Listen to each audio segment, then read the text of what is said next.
মাদুলির জাদুতে মৌ কুৎসিত দেখতে হয়ে গেল। দেখলো একটা ছেঁড়া শাড়ি পরে আছে, চুলগুলো এলোমেলো হয়ে আছে, একদম কালো দেখাচ্ছে তাকে।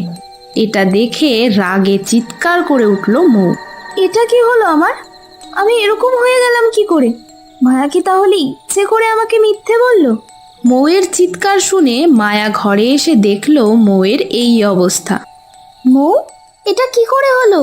তুই মাদুলির কথা মিথ্যে বলেছিলি আমাকে, তোর জন্য আমার এটা হয়েছে।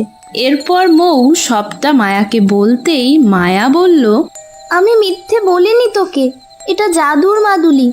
এর কাছে যেটা চাইবি সেটাই পাবি, কিন্তু অন্য কেউ সেটা চাইলে পাবে না, বরং যেটা চাইবে তার বিপরীতটাই হবে।